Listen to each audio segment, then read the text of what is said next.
Halo sahabat Bravo, hari ini saya akan bercerita tentang LEGO Series Play. Dan selamat datang di video kali ini dari Bravo Strategi Solusi. Dan kita akan ngobrolin tentang hal yang seru banget hari ini, yaitu ngomongin tentang LEGO. Tapi LEGO bukan sembarang LEGO, tapi dengan LEGO Series Play. Nah, saya juga mau sharing juga bahwa saya dengan Julius Pratama Soeharto, atau Anda bisa panggil saya dengan Julius. Saya adalah founder dan juga managing director dari Bravo Strategi Solusi. Dan saya dapat sertifikatnya seperti yang ada di sini ya. Nah, ada sertifikasinya untuk fasilitasi LEGO Series Play. Jadi metode ini dan toolsnya itu namanya dengan LEGO Series Play. Dan saya dapat sertifikasinya untuk membawakan LEGO Series Play. Nah, apa itu LEGO Series Play? Nanti kita akan ngobrol. Dan beberapa dari klien kami sudah menggunakan LEGO Series Play sebagai bagian daripada bentuk trainingnya, dalam bentuk workshopnya. Dan kita akan coba explore ya, apa itu LEGO Series Play lebih lanjut lagi. Nah, kita akan lakukan perkenalan singkat tentang LEGO Series Play. Nah, orang akan lihat bahwa ternyata kalau orang dewasa lagi main LEGO itu seperti kayak kadang-kadang ya cuma sekedar bermain aja. Dan bagi setiap orang yang mungkin situasinya sekarang ya lagi lihat orang lagi main LEGO aja gitu ya. Apalagi main LEGOnya di kantor gitu ya. Atau lingkungan kerja, kepikirannya, oh itu hanya sekedar bermain aja. Tapi apakah benar sekedar bermain aja? Nah, saya akan coba tunjukkan dari dua gambar ini. Ini menarik sekali ya. Gambar yang pertama seperti ini. Nah, ini adalah kondisi meeting yang biasanya kita temui. Dan gambar kedua adalah seperti ini. Ini dikasih tahu nih, 100-100 meeting. Ya, maksudnya apa sih? Kita zoom in ya, supaya kita bisa lihat ya. Nah, ada dua gambar ini. Yang sebelah kiri, ya ini seperti traditional meeting gitu ya. Yang konvensional banget, yang dimana satu orang ngomong, mungkin sama seperti saya sekarang lakukan seperti ini. Saya ngomong di depan, lalu kemudian ada beberapa orang yang mendengarkan. Saya ngomong beberapa, karena mungkin sebagian dari situ ada yang juga yang tidak mendengarkan. Coba dilihat lagi deh. Mungkin ada orang yang menunduk, mungkin buka handphone, mungkin juga lihat catatan yang lain gitu ya. Atau yang di sebelah kanan. Apa bedanya sih? Nah, ternyata ini menggunakan prinsip Pareto biasanya. Di mana kalau gambar yang di sebelah kiri, itu pasti hanya 20% dari peserta meeting yang akan berkontribusi terhadap 80% isi dari meeting tersebut. Nah, kita berusaha menghilangkan bagaimana mereka bisa 100% partisipasi, semua orang bisa berkontribusi dalam satu meeting. Nah, inilah yang disebut dengan penggunaan LEGO Series Play. Jadi, metode ini digunakan sejatinya adalah untuk meeting ya Bapak Ibu ya, untuk merumuskan suatu kesepakatan bersama, merumuskan satu solusi bersama. Nanti kita akan bisa lanjut. Saya akan lanjut dulu. Tadi saya sudah ceritakan tentang apa itu LEGO Series Play. Ya, metode untuk fasilitasi ya. Dan ini memang lahirnya ini dari LEGO sendiri. Jadi perusahaan LEGO sendiri lahirkan itu kurang lebih tahun 94-95. Lalu kemudian mereka lagi berpikir Bapak Ibu, bagaimana bisnisnya nggak cuma sekedar jual LEGO yang bentuknya bricks aja, tetapi bisa juga sampai mendunia. Bahkan bisa juga sampai digunakan berdekade-dekade selanjutnya. Bukan cuma saat itu juga. Kalau kita tahu tahun 94-95 mulai masuk permainan dengan bentuk elektronik, online, konsol game ya misalnya seperti itu. Nah, lalu kemudian LEGO Series Play itu muncul dengan salah satu tujuannya adalah bagaimana bisa membantu untuk melakukan yang namanya creative thinking dan juga komunikasi. Nah, ini termaktub dengan bagaimana teman-teman atau peserta di sana melakukan model 3 dimensi, bangun model, lalu kemudian ngobrolin tentang idenya apa, lalu kemudian sharing juga tentang apa yang menjadi model mereka. Nah, ini kira-kira in a nutshell atau secara gambaran kasar, ini yang dilakukan oleh LEGO Series Play. Jadi memang metode fasilitasi ya, bukan metode permainan gitu ya. Nah, kapan sih kita lakukan LSP sendiri atau LEGO Series Play? Ketika kita pengen cari satu solusi untuk masalah sama-sama. Makanya mungkin jarang sekali Bapak Ibu, mungkin ketemunya jarang ya lihat misalnya poster, oh pelatihan public training tentang LEGO Series Play. Rasa-rasanya jarang. Kenapa? Karena mungkin peserta itu datang dengan latar belakang masalah yang beda-beda.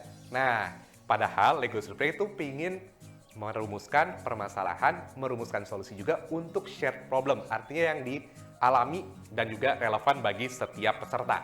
Ya. Yang kedua, kapan kita lakukan dengan LSP? Kalau semua orang tuh pengen didengar. Kalau cuma pengen dengar Bapak A atau Ibu B, maka ya kurang tepat untuk melakukan yang namanya dengan metode LSP ya. Yang ketiga, kalau memang ternyata siap juga, nih saya katakan siap ya, siap untuk berpikir kreatif. Lalu kemudian kita juga bisa menawarkan ide-ide yang kreatif, yang out of the box banget gitu ya. Nah, silahkan pakai LSP. Yang keempat, kalau memang ternyata Bapak Ibu pengen punya kesamaan visi. Ini bagus banget ketika kita mau masuk ke dalam team building ya, atau merumuskan situasi visi bersama gitu. Nah, yang kelima, ketika Bapak Ibu ingin meningkatkan atau memperbaiki bisnis proses ya, gitu. Jadi mulai dari kok bisa sih bisnis proses diperbaiki? Saya punya satu cerita nih Bapak Ibu, di mana waktu tahun 2017 saya ke Shanghai. Nah, di sana Google sedang melakukan satu workshop Lego Serious Play untuk 100 startup company membuat bisnis plan hanya dengan melakukan Lego. Kok bisa? Benar, workshopnya 3 hari, tetapi itu menyelesaikan bisnis plan yang biasanya mungkin kita lakukan mungkin berbulan-bulan, mungkin waktunya agak lama, mungkin waktunya menyiksa bagi setiap bisnis holdernya ya, bisnis partnernya, tapi ini dilakukan dengan cara yang lebih menyenangkan. Nah, ini kalau ditanya, Lego sebenarnya punya toolsnya seperti apa sih Pak Julius? Nah, Lego Play kalau misalnya Bapak Ibu bisa kunjungi Lego Shop, itu shop.lego.com. Nah, ini adalah peralatan Lego Play yang akan kita gunakan. Ya, ini idealnya seperti ini. Ada identity kit-nya, ada connections-nya, dan ada window exploration. Dan nanti kita akan coba satu video lagi, nanti kita akan coba bagaimana kita lakukan demo dengan tool seperti ini. Baik, kita lanjut ya. Nah, yang berikutnya, LSP itu apa sih? Kadang-kadang ada yang bilang, oh LSP itu apa? LSP itu apa? Oh, saya udah pernah Pak training pakai Lego. Apakah itu LSP? Nah, nanti kita lihat ya. LSP itu seperti apa? Lego Play bukan sesuatu yang bisa kita lakukan, katanya, 1 jam udah cukup. Enggak. Kenapa begitu? Karena biasanya ada tahapan-tahapan tertentu. Minimal berapa sih Pak Julius untuk melakukan workshop Lego Serious Play? Minimal rata-rata di 2 jam. Efektif ya. Artinya di luar dari jam istirahat dan sebagainya. Berikutnya, LSP itu bukan icebreaker. Jadi banyak sekali rekan-rekan trainer yang memasukkan Lego sebagai tools icebreaking. Boleh nggak? Ya boleh aja, itu namanya icebreaking. Tapi berbeda jauh dengan LSP. Nanti kita lihat ya, bedanya di mana. Berikutnya adalah, nah LSP ini bukan tools untuk bikin bagan organisasi, atau katakanlah kita pengen bikin rumah-rumahan atau layout pabrik gitu, tempat kerja. Bukan seperti itu. Jadi ini petunjuknya adalah LSP bukan hal-hal yang merupakan bisa dilakukan secara tanda kutip ya, dalam waktu 1 jam. Lalu kemudian ini bukan icebreaker, bukan, karena pasti pingin menjawab pertanyaan yang kita pingin jawab bersama-sama. Yang ketiga, ini bukan alat untuk diagram. Legonya sendiri bisa dilakukan seperti itu, tapi Lego Serious Play bukan yang seperti itu. Dan kita bisa melakukan itu semua dengan Lego, tapi tentunya itu bukan Lego Serious Play. Nah, apa sih yang jadi ciri khasnya? Ya, ciri khasnya adalah dari 6 tahapan ini ya. Mungkin Bapak Ibu bisa lihat dulu dari yang tahapan abu-abu, kita harus ngobrol dulu, kita harus diskusi dulu bersama-sama dengan manajemen dan stakeholder gitu ya. Lalu kemudian berikutnya kedua, saya akan menyiapkan pertanyaan. Jadi tim Bravo, termasuk saya sebagai fasilitator akan menyiapkan pertanyaan yang cocok. Pertanyaan itu seperti apa sih Pak Jus? Nanti kita akan coba lihat ya. Lalu berikutnya di warna merah itu ketika kita masuk ke dalam workshop.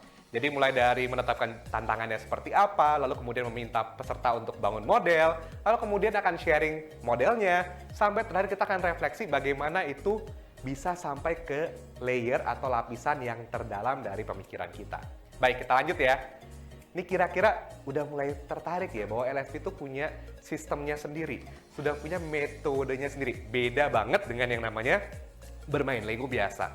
Mungkin bermain Lego ada di nomor set challenge, build model, share meaning. Tapi yang lainnya mungkin tidak diikuti. Nah, dan kita punya 3 RTS ya, real time strategy. Yang pertama untuk individual, silahkan dilihat ya, ini modul-modulnya. Bahkan bisa digunakan nggak sih untuk bentuknya konsultasi pernikahan? Ternyata bisa juga loh. Nanti kita akan ngobrol-ngobrol ya. Kalau tertarik, silahkan nanti hubungi nomor yang setelah dari slide ini.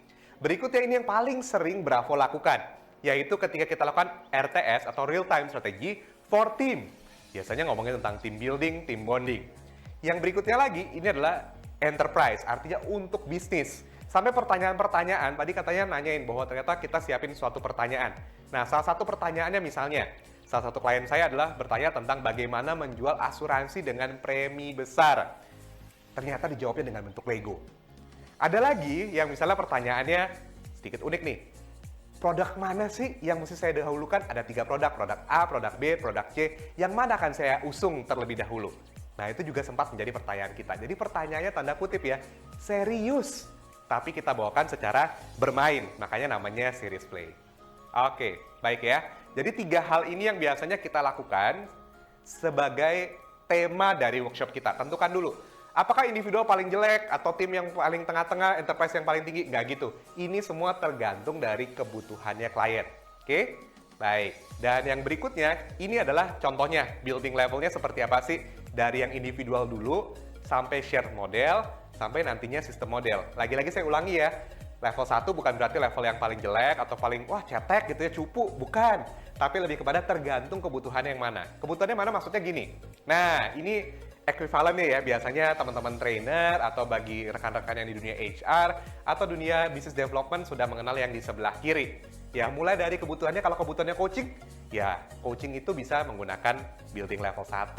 Ya, lalu kemudian kalau kita mau install nih value perusahaan, corporate value, atau justru mau cek nih value yang sedang dihayati oleh tim kerja kita. Bisa nggak? Bisa pakai individual model level 1. Berikutnya, kalau udah mulai dicampur, nah ini shared model ya, jadi artinya kita berbagi model yang saya buat dengan orang lain. Nah, ini mulailah timbul yang namanya team building.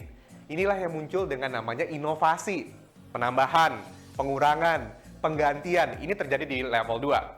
Dan sampai ke level yang ketiga ketika kita berbicara tentang strategi. Strategi bisnis, strategi departemen, strategi dari leader gitu ya.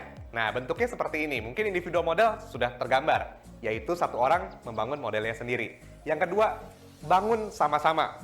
Yang ketiga, ini penuh dengan diskusi. Di situ boleh dilihat ada bentuknya seperti tali-tali ya. Nah, ini connectors. Nah, connectors ini digunakan bagaimana satu Lego berhubungan dengan Lego yang lain sehingga itu berbicara tentang ekosistem.